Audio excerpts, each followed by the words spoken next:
ஆண்டவரும் இரட்சகருமாகிய இயேசு கிறிஸ்துவின் நாமத்தினாலே காட் கோஸ் ஈஸ் மினிஸ்ட்ரீஸின் யூடியூப் சேனல் வாயிலாக உங்களை சந்திப்பதில் பெரும் மகிழ்ச்சி அடைகிறேன்.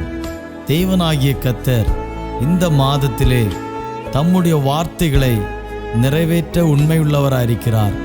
ஆதலால் அவர் சொன்ன வார்த்தையின்படியே நிறைவேற்றுவார்.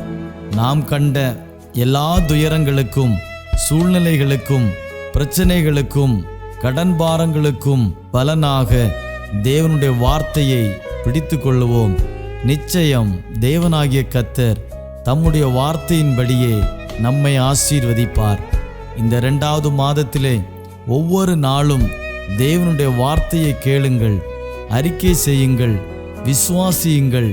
கர்த்தர் சொன்ன வாக்குத்தத்தங்களை அவர் நிறைவேற்றுவார் என்று விசுவாசிப்போம், காத்திருப்போம். தேவனாகிய கர்த்தர் இந்த மாதத்திலே பெரிய காரியங்களை செய்வாராக. ஆமேன்.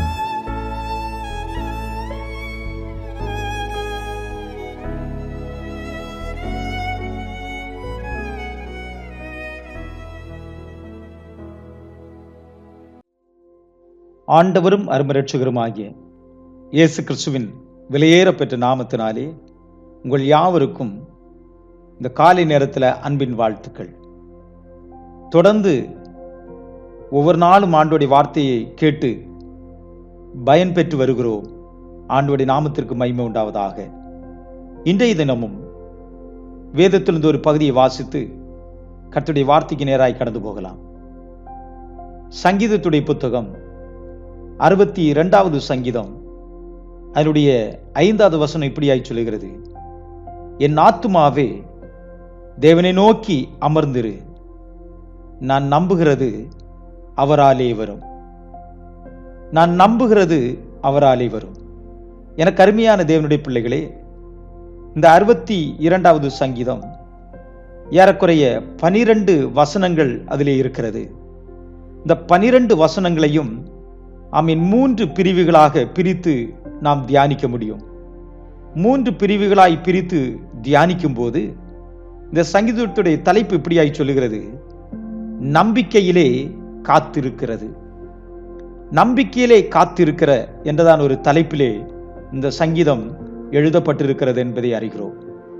ஏற்கனவே நான் சொன்னது போல இந்த சங்கீதத்தை 3 பிரிவுகளாக பிரித்து நாம் தியானிப்பது நமக்கு மிகுந்த பலனாய் இருக்கும் என்பதை அறிந்திருக்கிறேன்.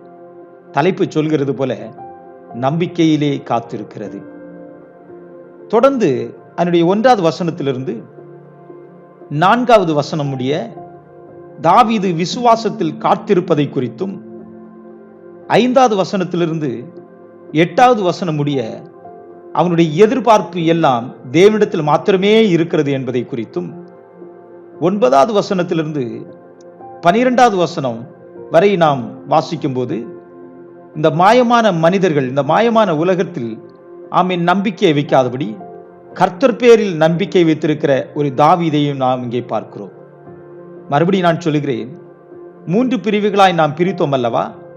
1, தாவீது விசுவாசத்தில் காத்திருப்பதையும், 2, அவனுடைய எதிர்பார்ப்பெல்லாம் தேவனிடத்தில் மாத்திரமே இருக்கிறது என்பதையும், 3, எந்த மனுஷன் மேல் இல்லை என்பதையும் அங்கே அவன் சுட்டி காட்டுகிறதை பார்க்கிறோம். அல்லேலூயா. ஆகவேதான் அதனுடைய 5வது வசனம் இப்படியாய் சொல்லுகிறது: என் ஆத்துமாவே தேவனை நோக்கி நீ அமர்ந்திரு, நான் நம்புகிறது அவராலே வரும். நான் நம்புகிறது அவராலே வரும். எனக்கு அன்பான தேவனுடைய பிள்ளைகளே, இந்த அருமையான இந்த காலை நேரத்தில் ஆண்டவர் பேசுகிற தம்முடைய வார்த்தையை நன்றாக நீங்க கவனிப்பீர்களானால் நிச்சயமாகவே இந்த மாதம் ஆண்டவர் உங்களுடைய வாழ்வில் அற்புதமான காரியங்களை செய்வதற்கு நல்லவராயிருக்கிறார். 1வது வசனத்திலிருந்து 4வது வசனம் முடிய நான் வாசிக்கும் போது, தேவனை நோக்கி என் ஆத்துமா அமர்ந்து இருக்கிறது, அவராலே என்னுடைய ரட்சிப்பு வரும். ஆம், எனக்கு அன்பான தேவனுடைய பிள்ளைகளே, தாவீது விசுவாசத்தில் எங்கே காத்திருக்கிறதை பார்க்கிறோம்.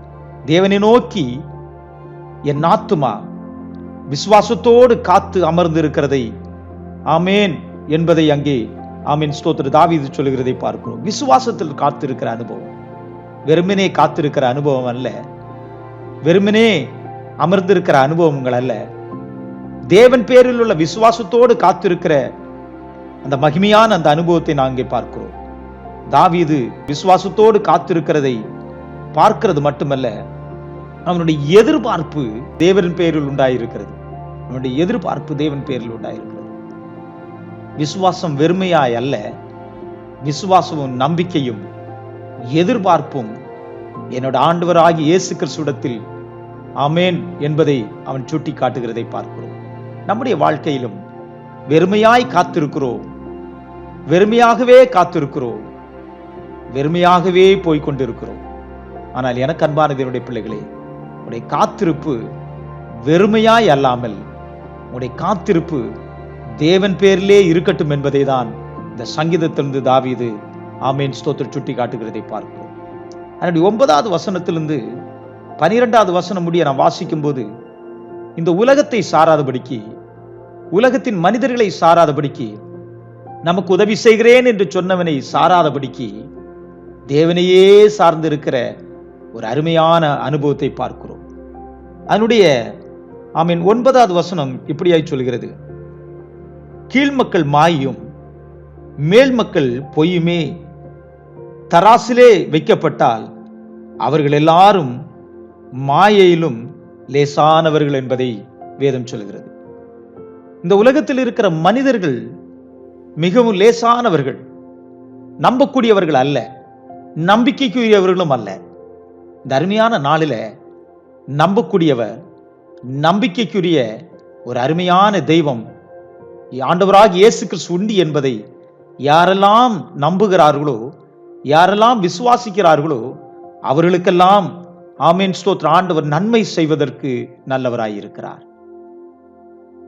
உதவி செய்கிறேன் என்ற மனிதனை நம்பாதபடிக்கு, எக்காலத்திலும் நம்மை நடத்துவேன் என்று சொன்ன உன்னதமான தெய்வத்தை நாம் நம்பும் போது அவரிடத்திலிருந்து எனக்கு ஒரு எதிர்பார்ப்பு உண்டு, அவர் என்னுடைய எதிர்பார்ப்பை எல்லாம் நிறைவேற்றுவார் என்று சொல்லி நம்பிக்கையோடு நீங்க காத்திருப்பீர்களானால் நிச்சயமாகவே சொல்கிறேன், உடைய நம்பிக்கை வீண் போகாது. நிச்சயமாகவே உங்களுக்கு நன்மை உண்டு என்று என் ஆண்டவராகிய இயேசு கிறிஸ்து இந்த காலை நேரத்திலே சொல்லுகிறார். எனக்கு அன்பான தேவனுடைய பிள்ளைகளே, நீங்கள் யாரை நம்பிக்கொண்டு இருக்கிறீங்க? யாரை சார்ந்து இருக்கிறீங்க? யாரிடத்தில் விசுவாசம் வைத்திருக்கிறீங்க? மனிதரிடத்திலா, இல்லை என்றால் நீங்க ஆராதிக்கிற தெய்வத்திடத்திலா என்பதை ஒன்று உற்று பாருங்க. உடைய நம்பிக்கை மனுஷன் மேல வைக்க வேண்டாம். காலை தினத்தில் இந்த வார்த்தையை கேட்டுக்கொண்டிருக்கிற எனக்கு அன்பான தேவனுடைய பிள்ளைகளே, நீங்கள் யாரை நம்புகிறீர்கள் என்று ஒன்று ஆராய்ந்து பார்ப்பீர்களானால், நீங்கள் யாரை நம்புகிறீர்கள் என்று சொல்லி ஒன்று ஆராய்ந்து பார்ப்பீர்களானால், ஆண்டவராகிய தெய்வம் இன்றைக்கு உங்களுக்கு நன்மை செய்ய போகிறார். எனக்கு அன்பான தேவனுடைய பிள்ளைகளே, இந்த அருமையான காலை நேரத்தில் நீங்கள் மனுஷனை நம்பாதபடிக்கு தெய்வத்தை நம்பும்படிக்கு 118வது சங்கீதம் இப்படியா சொல்கிறது, மனுஷனை நம்புவதை பார்க்கிறோம், கர்த்தர் பேரில் பற்றுதலாயிருப்பதே நலம் என்று சொல்லி வேதத்திலே வாசிக்கிறோம். மனுஷனை நம்புவதை விட்டுவிட்டு, மனுஷனை எதிர்பார்ப்பதை விட்டுவிட்டு, உதவி செய்கிறேன் என்று சொன்னவர்களை விட்டுவிட்டு, ஆமேன் உன்னதமான தெய்வமாகிய ஆண்டவராகிய இயேசு கிறிஸ்துவை நீங்கள் நம்ப, நீங்கள் எதிர்பார்க்க, காத்திருக்க முயற்சிப்பீர்களானால் இந்த அருமையான காலை நேரத்தில் கர்த்தர் பெரிய காரியங்களை உங்களுக்கு செய்ய போகிறார். மனிதர்களை நம்பி பிசினஸ் ஆரம்பிச்சு தோல்வியை கண்டிருக்கிறீங்க அல்லவா? மனுஷனை நம்பி சில காரியங்களை நீங்கள் செய்வதற்கு எத்தனித்து ஆமீன் படுதோல்வியை சந்திச்சிருக்கிறீங்கள் அல்லவா? அருமையான நாளில மனுஷனை நம்புவதை விட்டு நம்முடைய இரட்சகராகிய இயேசு கிறிஸ்துவை முழு இருதயத்தோடு நம்பி, முழு இருதயத்தோடு எதிர்பார்த்து, முழு இருதயத்தோடு காத்திருப்பீர்களானால் இந்த மாதம் ஆமேன் ஸ்தோத்திரம் உங்களுக்கு ஒரு ஆசீர்வாதத்தின் மாதமாய், இதுவரையும் நீங்கள் காத்திருந்த காரியங்களுக்கு ஆமேன் அற்புதமான ஒரு நாளாய் கர்த்தர் மாற்றுவதற்கு நல்லவராய் இருக்கிறார். எனக்கு அன்பான தேவனுடைய பிள்ளைகளே, நீங்கள் அதிகமாய் மனுஷனை சார்ந்திருக்கிறீர்கள் என்பதை அறிகிறேன். நீங்க அதிகமாய் மனுஷனை நம்பி இருக்கிறதை அறிகிறேன். அவர்கள் எல்லாவற்றையும் விட்டுவிட்டு ஆண்டவராகிய இயேசு கிறிஸ்துவை நம்ப ஆரம்பிங்க. ஆண்டவராகிய இயேசு கிறிஸ்துவை விசுவாசிக்க ஆரம்பிங்க. எந்த காலத்திலும் என் இயேசு என்னை கைவிட மாட்டார். எந்த காலத்திலும் என் இயேசு என்னை கைவிட மாட்டார். அவர் என்னை நடத்துவதற்கு நல்லவராய் இருக்கிறார் என்று சொல்லி ஆண்டவரையே நம்பி சார்ந்திருங்க. அவர் ஒருபோதும் உங்களை கைவிட மாட்டார். அவர் ஒருபோதும் உங்களை விட்டு விலக மாட்டார். அவர் ஒருபோதும் உங்களை ஏமாற்ற மாட்டார். இந்த அருமையான நாளில ஆமென் ஸ்தோத்திரம். மனுஷனை நம்பி ஏமாந்தவர்கள் அநேகர் உண்டு. மனுஷனை நம்பி தோற்று போனவர்கள் அநேகர் உண்டு. இந்த அருமையான நாளில ஒரு விசை ஆமென், இதுவரை நான் இயேசுவை நம்பவில்லை, இதுவரை இயேசுவை நான் சார்ந்து இருக்கவில்லை, இதுவரை நான் எல்லாவற்றிற்கும் மனுஷனை எதிர்பார்த்து கொண்டிருந்தேன் என்று சொல்லுகிற யாராகிலும் இருப்பீர்களானால் இந்த காலை நேரத்தில் ஆமென், இந்த செய்தியை கேட்டுக்கொண்டிருக்கிற இந்த நிமிடத்தில் ஒரு விசை உங்களுடைய உணர்வுகள், உங்களுடைய ஆமீன் காரியங்கள் எல்லாவற்றையும் ஆண்டவருடைய கரத்தில் ஒப்பு கொடுங்க. உங்களுடைய எண்ணங்கள் எல்லாம் ஆண்டவருடைய கரத்தில் ஒப்பு கொடுங்க. ஒரு நிமிஷம், ஆண்டவரே, இதுவரையும் மனுஷனை நம்பி நான் தோற்று போயிருக்கிறேன், இனி இந்த காலை நேரத்திலிருந்து உண்மையே நம்பி வாழ நான் ஆசைப்படுகிறேன் என்று சொல்லி விசுவாசத்தோடு காத்திருக்க ஆமென் ஸ்தோத்திரம் உங்களை ஒப்பு கொடுப்பீர்களானால் கர்த்தர் பெரிய மாற்றத்தை உங்களுடைய வாழ்விலே கர்த்தர் கொண்டு வருவார். கர்த்தர் உங்களுடைய வாழ்விலே பெரிய மாற்றத்தை கொண்டு வருவார். ஒப்பு கொடுப்போமா? கர்த்தர் தாமே இந்த வார்த்தையின் மூலம் நம்மை ஆசீர்வதிப்பாராக. ஆமென். ஜெபிப்போமா? கிருபை நிறைந்த பரலோகத்தின் பிதாவே, இந்த அருமையான காலை நேரத்திற்காக ஸ்தோத்திரம் ஆண்டவரே. இந்த அருமையான நாளிலும் ஆமென், மனுஷனை நம்பி தோற்று போனவர்கள் உண்டு ஆண்டவரே. இந்த செய்தியை கேட்டுக்கொண்டிருக்கிறவர்கள் மனுஷனை சார்ந்து, மனுஷனை நம்பி, மனுஷன் எனக்கு உதவி செய்வான் என்று சொல்லி ஆமென் தோற்று போனவர்கள் அநேகர் உண்டு. அவருடைய தோல்விகளை எல்லாம் மாற்றி கர்த்தர் அவர்களை இரட்டத்தனையாய் ஆசீர்வதிக்கும்படியாய் ஜெபிக்கிறேன் ஐயா. உம்மையே நம்பி ஒப்பு கொடுத்த தேவ பிள்ளைகளை இந்த மாதத்தில் இரட்டத்தனையாய் ஆசீர்வதிக்கும்படியாய் ஜெபிக்கிறேன். அவர்களை ஆசீர்வதிக்கிறேன், வாழ்த்துகிறேன். இவர்களுக்கு வந்த தோல்விகள், அவமானங்கள், நிந்தைகள் சகலத்திலிருந்து கர்த்தர் தாமே விடுதலையாக்கும்படியாய் ஜெபிக்கிறேன் ஐயா. தொடர்ந்து பெரிய காரியங்களை செய்யுங்க. இயேசு கிறிஸ்துவின் விலையேறப்பெற்ற நாமத்தில் கெஞ்சி மன்றாடுகிறோம் நல்ல பிதாவே. ஆமென், ஆமென், ஆமென்.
மண்